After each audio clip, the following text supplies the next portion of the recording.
যে কোনো সমাজের ইতিহাস দ্বন্দ্ব আর সংঘাতের মধ্যে দিয়ে অগ্রসর হয়। রক্তপাত ছাড়া ইতিহাস আগায় না। হয় সেটা গৃহযুদ্ধ অথবা শুধু যুদ্ধ।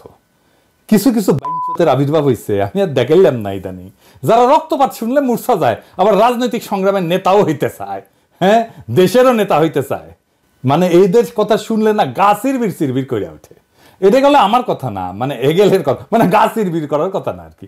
এই যে দ্বন্দ্ব সংঘাতের মধ্যে দিয়া একটা দেশের ইতিহাস অগ্রসর হয়। হেগেল একজন বিখ্যাত জার্মান দার্শনিক, উনি এটা বলছেন যে সংগ্রাম সংঘাতের মাধ্যমে রাষ্ট্র এবং সমাজের অগ্রগতি ঘটে এবং প্রত্যেক সংগ্রাম মানুষের স্বাধীনতার পরিসর বৃদ্ধি করে।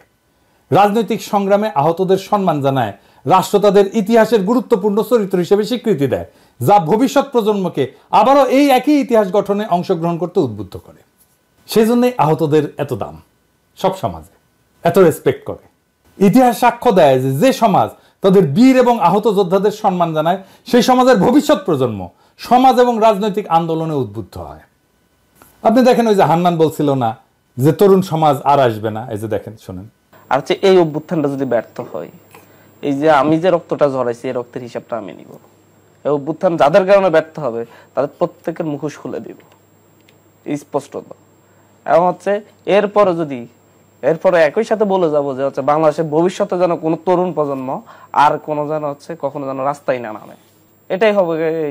90-এর গণ অভ্যুত্থানে নূর হোসেনের রক্তের সাথে প্রতারণা করেছে এরা, প্রতারণা করে আজকে বাংলাদেশকে 24-এ এনে এখানে নিয়ে এসেছে। এখন 2000 মানুষ জীবন দেওয়ার পরে আজকে এখনো দেখা যাচ্ছে যে হচ্ছে এই দেশ নিয়ে তাদের কোনো ভাবনা নেই। ভাবনা হচ্ছে ক্ষমতায় যেতে হবে, লুটপাট করতে হবে। একই জায়গায় সব সার্ভিস দিলে হাসপাতালে আহতরা একে অপরের সাথে মিশবে, সেখানে একটা মিলিত অভিজ্ঞতার পরিবেশ সৃষ্টি হবে। গুরুতর আহতরা হালকা আহতদের মানসিক এবং শারীরিকভাবে শক্তি পেতে অনুপ্রাণিত করবে, যা একটা ঐক্যের অনুভূতি গড়ে তুলবে। এমানুয়েল নেভিনাস আরেক দার্শনিক, উনি বলছিলেন যে মানব সম্পর্কগুলো নৈতিকতার ভিত্তিতে গড়ে ওঠে এবং অন্যান্যদের কষ্টকে স্বীকৃতি দিলে একটা সমন্বিত দায়িত্ববোধ তৈরি হয়। আহতরা পরস্পরকে সমর্থন করলে এই পরিকল্পনা এমন একটা সম্মিলিত নৈতিক প্রতিক্রিয়া তৈরি করত, যা শুধুমাত্র চিকিৎসার সীমা ছাড়ায় আবেগ এবং সামাজিক বন্ধনকে শক্তিশালী করত। আমি বলছিলাম ভালো খাবার দিতে হবে, পরিচ্ছন্ন একটা পরিবেশ দিতে হবে। পরিচ্ছন্ন পরিবেশ, সুশৃঙ্খল পরিবেশ, পুষ্টিকর খাদ্যের ব্যবস্থা রোগীদের মানসিক চাপ হ্রাস করত। দ্বিতীয় বিশ্বযুদ্ধের পরে যারা ফ্রন্ট লাইন থেকে আহত হয়ে আসছিল সৈনিকেরা, তাদের বিশেষ যত্নে রাখা হয়েছিল যাতে তারা মেন্টালি এবং ইমোশনালি সুস্থ থাকতে পারে। আর সুস্বাদু খাবারের কথা বলছি, সুস্বাদু খাবার দিয়ে আপনি আপ্যায়ন করবেন, এর ফলাফল আপনি দেখবেন। ভালো খাবার ছাড়া তো উৎসবই হয় না, ভালো খাবার দেখলেই মন প্রফুল্ল হয়ে যায়। আরেক দার্শনিক অ্যারিস্টটল বলতেন, ইউডাইমোনিয়া মানে হচ্ছে শারীরিক এবং মানসিক স্বাস্থ্য ভালো থাকলে মানুষ তার সম্ভাবনা এবং পূর্ণতা অর্জন করতে পারে। ভালো খাবার তো ভালো পুষ্টি দেয়, মানসিক স্থিতিশীলতা নিশ্চিত করে, এইটা মানুষকে সুখ এবং পূর্ণতা দেয়। আমি সেজন্য খাবারের ব্যাপারে খুবই পার্টিকুলার। খাবার ভালো থাকতে হবে।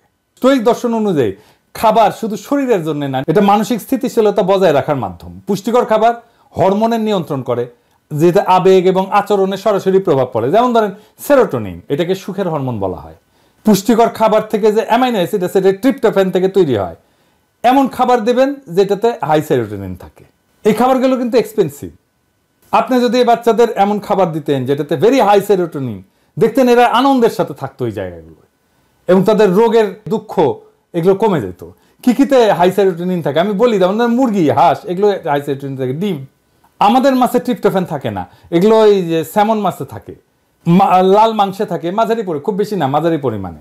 তারপরে দুধ, পনির এগুলোতে থাকে, যেমন ধরেন আখরোট, অ্যালমন্ড, তারপর কাজু বাদাম, চিয়া সিড এগুলোতে থাকে সেরোটোনিন।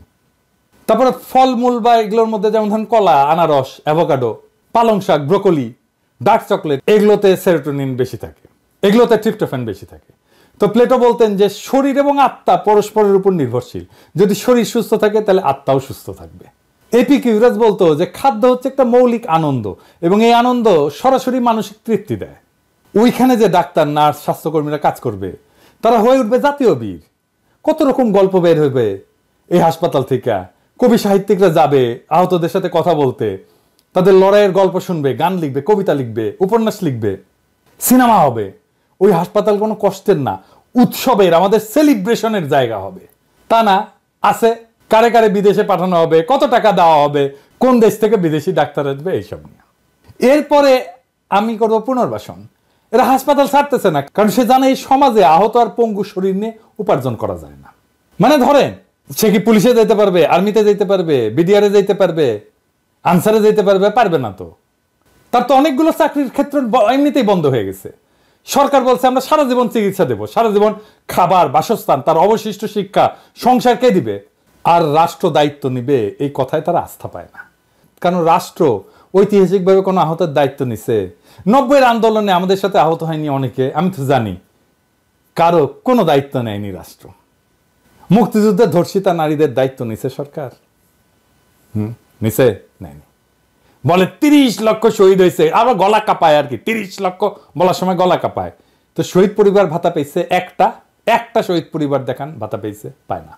75-এর 15 আগস্টে যে সোহরাওয়ার্দীর বডিগার্ডলে জয় বাংলা করলো, তাদের দায়িত্ব নিছে সরকার? নেয়নি। একটা ইন্ডেমনিটি করছিল, সেটা বাতিল করে দিছে, ধরে ধরে এনে ফাঁসি দিছে। প্রফেসর ইউনূস বললেই সেটা পালিত হবে, সেটা কোনো নিশ্চয়তা নাই। একটা অধ্যাদেশ তো তুড়ি মেরে উড়াই দিবে যে কোনো সরকার। যদি আমাদের শত্রু সরকার আসে তাহলে তো উড়াই দিবে এটা। তাহলে কেন তারা শুধু সারা জীবন চিকিৎসা হবে এই আশার বাণী শুনে চুপ থাকবে?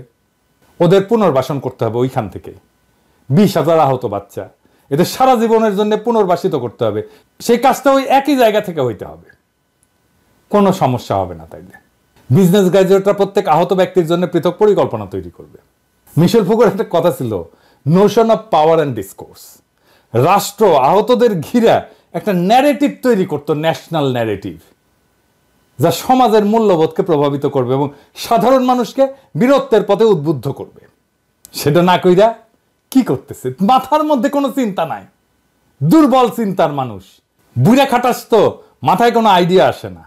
এই কাজে টাকা লাগতো না, আমি বলছিলাম টাকা তুলে দেব, জনগণের জন্য টাকা দিতে প্রস্তুত। প্রফেসর ইউনূস নিজে নিজে বলতেন সব কাজে টাকা লাগে না, কোথাও কোথাও উদ্যোগ লাগে। যেমন উনি উদাহরণ দিতেন, এটা খোলা মাঠে আঁকবো না, এটা বাস্তবায়নের জন্য তো টাকা লাগে না, লাগে উদ্যোগ। ওনার আশেপাশে উদ্যোগী, উদ্যমী, বুদ্ধিমান, ক্রিয়েটিভ, সৃজনশীল মানুষ নাই। যারা আছে তারা চিন্তাতে সক্ষম না। এই ধ্বজভঙ্গ উপদেষ্টা পরিষদ ভেঙে দিতে হবে, দক্ষ উদ্যমী লোকদের দায়িত্ব দিতে হবে। তাইলেই আমরা আমাদের সমর্থন অব্যাহত রাখবো। নয়তো একদিকে আওয়ামী লীগ, আর একদিকে হাসিনা চট করে ঢুকে যাওয়ার আশা, আর একদিকে আফসোস লীগ, ডাইনে ইন্ডিয়া, উপরে ট্রাম্পের উপদেষ্টা হয়েছে, ইসকনের তুলসী গ্যাবার্ড ও বাম্বু খাইবেন। আমরা দরিদ্র মানুষ, পপকর্ন খানার পয়সা নাই, তাই মুড়ির টিন নিয়ে বসবো। সেদিন বুঝবেন এই 2 পয়সার হরিদাস পালেরা ইউটিউবাররা কি কইছিল। মুরব্বীরা কয় না যে আইজ বুঝবে না, বুঝবা কাল, পাছা থাপড়াবে আর পাইবা গাল। ওইটা আপনাদের ক্ষেত্রেও হবে, আজ বুঝবেন না, বুঝবেন কাল, তারপরে পাছা থাপড়াইবেন আর পারবেন গাল।